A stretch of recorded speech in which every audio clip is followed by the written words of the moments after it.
Se sabe que no va a comenzar el ciclo lectivo, por lo menos no se va a reiniciar después de las vacaciones de invierno, por lo menos escuchando a gente de UDOCBA, este paro de 48 horas de lunes y martes, pero en la provincia de Buenos Aires no hay paro docente, lo dijo Finocchiaro, el ministro de Educación bonaerense, por eso le agradecemos a Alejandro Salcedo, secretario adjunto de UDOCBA, que nos atienda. Alejandro, Gustavo Sacañino te saluda.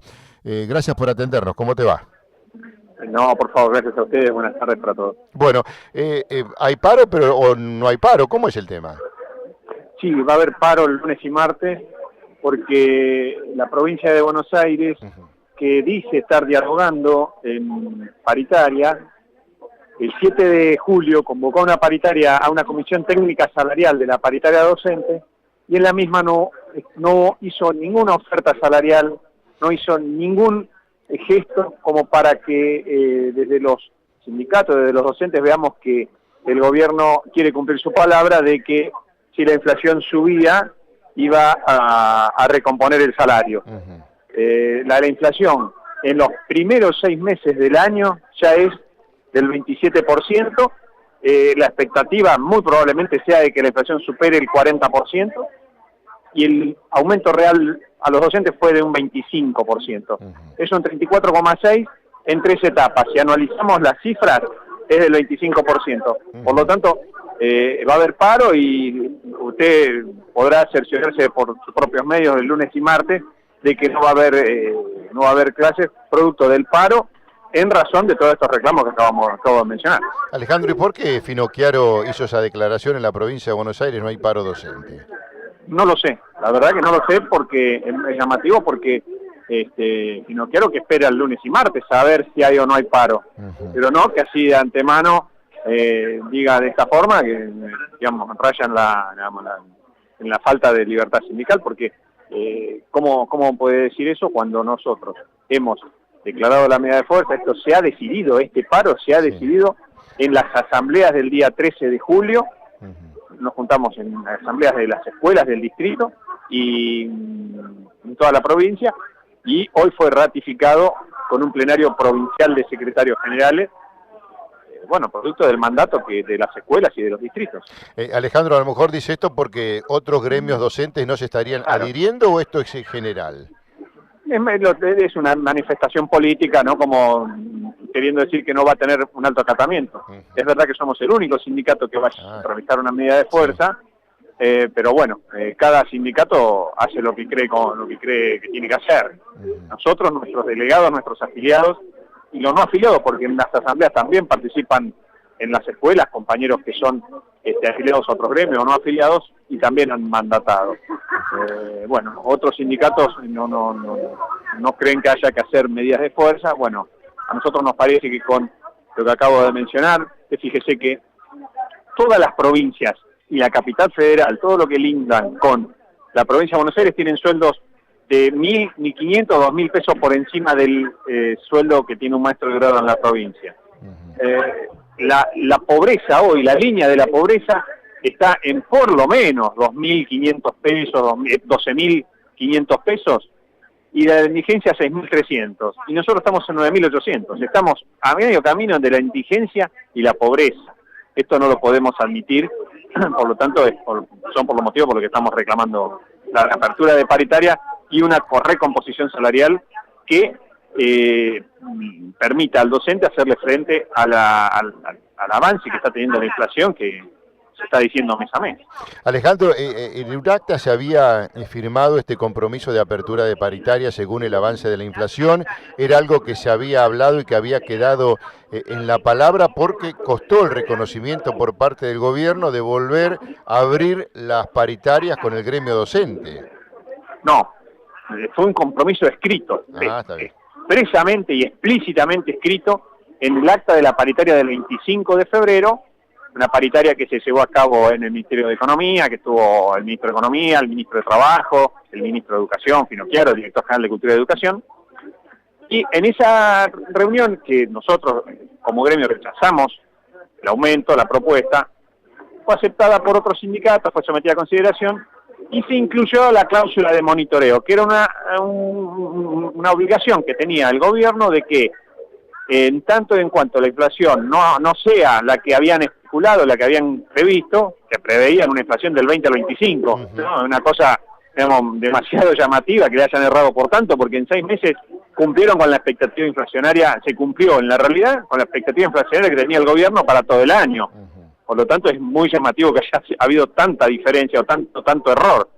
Pero aún así, bueno, en esa acta se especificó que tendría que haber una revisión en el momento que fuera necesario para acompasar los sueldos a la inflación. Ahora,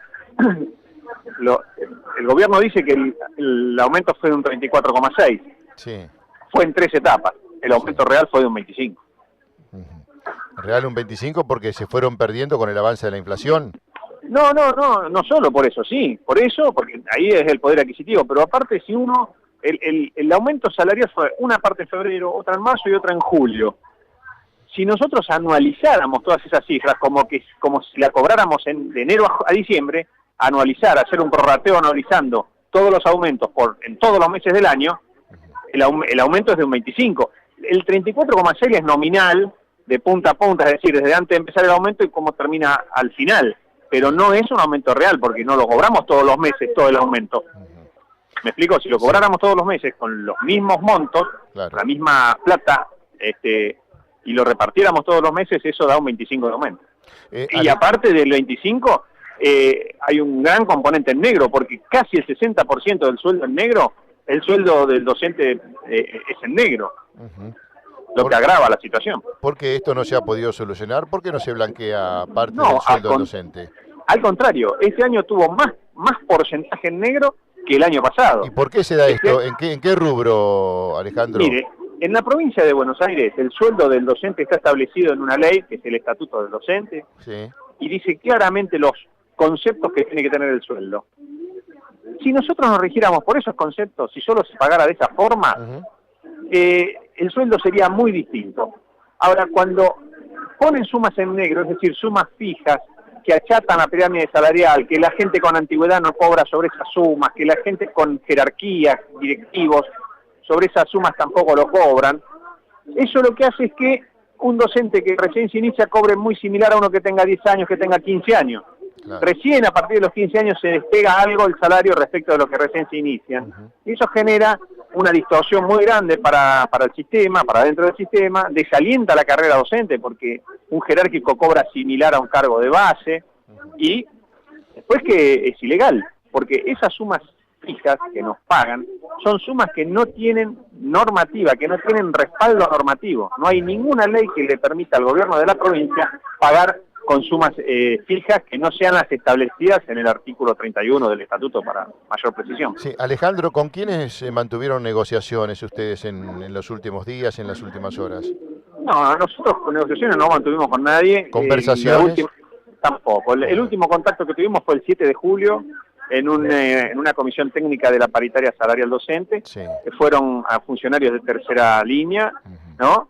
Y no hubo oferta alguna, no hubo oferta de ningún tipo. Nosotros, al haber sido convocados a una paritaria salarial, esperábamos que el gobierno hable del tema, que el gobierno diga, bueno, habiendo visto el avance de la inflación, digamos, el error de cálculo en lo que nosotros pensábamos como inflación, bueno, vamos a ofrecer determinada recomposición. Bueno, brilló por su ausencia. No hubo absolutamente ningún tipo de propuesta, ningún tipo de mención al tema. Y bueno, nosotros en base a eso, luego de ese 7 de julio, el 13 de julio hicimos asambleas, y las asambleas nos mandataron a hacer esa medida de fuerza. Y desde ese tiempo a esta parte, sabiendo que ya estaba prácticamente determinado este paro, ¿en ningún momento se acercaron por parte del gobierno o ustedes a través de una avanzada intentaron acercarse para ver si había alguna modificación de postura? ¿Siguió todo en stand-by? Para nada, ningún tipo de contacto, no hemos recibido ningún tipo de llamado por este tema de la medida de fuerza, para nada, para nada. Bueno, y esto, el paro va a ser el lunes, el martes, va a haber movilización. ¿De qué manera se van a expresar y cómo continúa todo esto? Porque seguramente el miércoles ustedes esperan que haya una respuesta. Si no hay una respuesta o un llamado por parte del gobierno bonaerense, ¿qué van a hacer, Alejandro? Nosotros el lunes y martes vamos a hacer jornadas, charlas, reuniones en los distritos, en las escuelas, en las plazas, en lo que cada distrito decida hacer para visibilizar el reclamo. Vamos a ver con los intendentes, con los los concejales, los diputados que tengan en cada uno de los distritos, para mostrarle a la política, a la dirigencia política y en general a todos los que podamos, de cuál es la situación de los docentes, que no es verdad lo que dicen algunos funcionarios, sino que la situación está muy mal, no solo en lo salarial, sino en lo edilicio. Bueno, haremos esas jornadas el lunes. El martes vamos a hacer una reunión de delegados para evaluar la medida de fuerza y ver cuáles son los próximos pasos. Si nos retrotraemos en el tiempo, Alejandro, me parece que no sé cuántos años hace que estamos hablando más o menos de lo mismo, más allá de las diferencias de los porcentajes, de los números, pero los reclamos persisten, lo salarial, lo que tiene que ver con lo edilicio, la infraestructura y otras cuestiones auxiliares y todo lo demás que tiene que ver con este reclamo que ¿cuánto hace que se viene realizando? Cuando termina el año, a ver qué pasa si es en enero, en febrero, si comienzan las clases o no comienzan las clases. ¿Usted tiene al tanto de cuántos años hace que se viene iniciando así el año y continuando con estas consecuencias?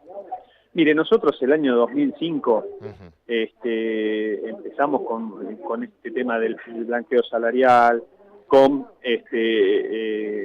los sueldos en un nivel que permitan hacerle frente a la canasta familiar, porque también en una época se hablaba o imponen la canasta básica alimentaria, la canasta básica total, es decir, pobreza, indigencia, y nosotros la canasta a la que tenemos que aspirar es a una canasta familiar de bienes y servicios que le permita a una familia vivir con dignidad. Hace muchísimo ya que estamos con esto, los mismos reclamos que teníamos con el gobierno de Felipe Solá, el gobierno de Daniel Scioli, lo tenemos hoy. Este gobierno acrecentó la porción de sueldo en negro. A mí me cuesta mucho creer que un economista, ¿no?, del nivel de los economistas que, por ejemplo, el ministro de Economía, que diga que iba a ser de un 20 o un 25 la inflación, eso era muy, muy, muy difícil de aceptar, a tal punto que nuestros sindicatos, nuestros afiliados rechazaron esa propuesta y, nos mandataron para que sigamos reclamando. Y esto es lo que pasa, pero esto que usted dice es exactamente así. Todos los años es la misma situación, la infraestructura, la falta de material didáctico, todo lo que está en la educación está mal en peor, y lo que nosotros pretendemos con estas medidas de fuerza, con estos reclamos, es que la educación sea una prioridad para la gobernadora, para el gobierno provincial, y no solo un eslogan de campaña. La prioridad para un sector, para un área de gobierno, es asignarle el presupuesto que necesita, porque, con educación es como vamos a salir de este estancamiento, de esta situación endémica que usted dice. Solo la educación nos llevará a la senda del desarrollo, que es a lo que usted está haciendo tácitamente referencia, ¿no? En determinar con estos males endémicos e ir a una instancia de desarrollo, y la educación es fundamental para ello.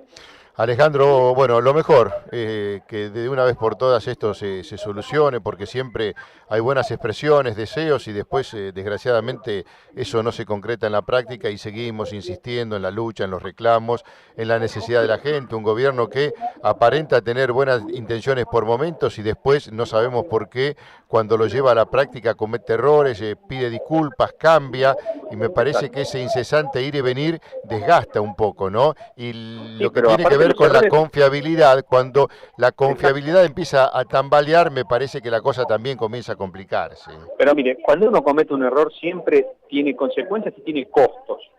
En el caso de las funciones de gobierno, los errores los paga la gente, no los pagan los funcionarios. Entonces, pero usted piense esto, con esto finalizo. Un docente hoy cobra, un docente de grado, maestro de grado, recién se inicia 9.800 pesos. La canasta de pobreza, perdón, no la familiar, la línea de pobreza que todos hablan, más conservadora, más baja, no baja de los 12.100, 12.200 pesos. Y la indigencia en 6.300. Estamos entre la pobreza y la indigencia. Esto no puede ser porque con salarios de indigencia, con salarios de pobreza, la educación no va a salir adelante. Sí, además el tema de las tarifas, Alejandro, es como pedirle a aquel que gana 10 que le pague 15, entonces prácticamente es imposible. Yo sinceramente hay cosas que no entiendo, porque uno tiene que pedir en base a lo que puede pagar, ¿no? Y si la gente no puede pagar, no tiene sentido establecer el porcentaje de aumento, porque prácticamente no se va a recaudar, si van a cortar la luz va a haber conflictos sociales, y eso me parece que marca un camino equivocado de este gobierno, que escucha, que consulta, pero que a veces comienza y vuelve a tropezar con la misma piedra, y eso es lo más llamativo, ¿no? Porque... Bueno, pero claro, lo que usted dice, usted piense, le llaman diálogo a las reuniones de paritarias que tienen, pero lo que yo le acabo de mencionar, no hicieron mención al salario, entonces no es un diálogo son dos personas hablando y escuchándose tras un objetivo común. Si no, eso no es un diálogo, es una escucha que no tiene sentido, y uno habla y no lo están escuchando en realidad. Por lo tanto, es así, es como usted dice.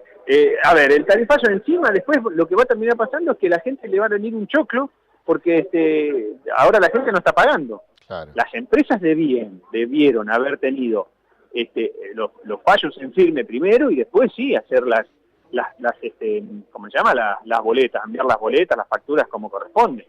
Pero no hicieron las audiencias, bueno, un montón de cosas entonces falencias que me parece que tienen que mejorar. Pero bueno, volviendo al tema de educación, necesitamos que el presupuesto se vuelque a educación para que, sea una prioridad y empecemos una senda de desarrollo, como hablábamos recién, y no estar siempre en el mismo punto, porque pasan los gobiernos, cambian los gobiernos, primero Felipe Solá, después Daniel Scioli, ahora María Eugenia Vidal, y estamos siempre en la misma situación, siempre en el mismo punto, tal cual usted lo dijo. Salud, docentes, educación, y seguridad son los tres grandes problemas que hace muchísimos años venimos arrastrando, y más allá de los hombres y los nombres, los números, la cantidad y la calidad, me parece que no mejoramos absolutamente nada, todo lo contrario. Vamos para atrás, y no para tomar un envión, sino porque me parece que no hay un camino que uno esté convencido que deba tomar, ¿no? Pero no, yo le agregaría a eso la justicia, ¿no? La justicia, está bien, cierto. Que también, pero que son 4 áreas, que sí o sí las tiene que tomar el Estado, no puede delegárselas a otro. Entonces, que lo haga, porque vea usted, el Estado subsidia escuelas privadas, le subsidia el salario. Sí. Ahora, el salario de la escuela pública no lo subsidia, porque estamos en 9.800 pesos. Claro. ¿Por qué le paga el salario a una escuela privada que en muchos casos cobran cuotas costosísimas, ¿no? Y no le paga un salario como corresponde al Estado? Ahí tiene fondos la provincia también como para reasignarlo de manera eficiente, efectiva, y que le llegue a quien le tiene que llegar, porque una escuela privada... se supone que se tiene que mantener sola, si no, no es privada, si no es semi-privada. Para eso entonces, cobra las cuotas que cobra.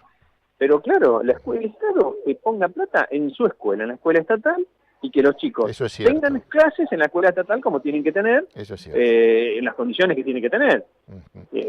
Ahí tiene otro mecanismo, porque aparte una cosa más, si me permite. Sí, cómo no.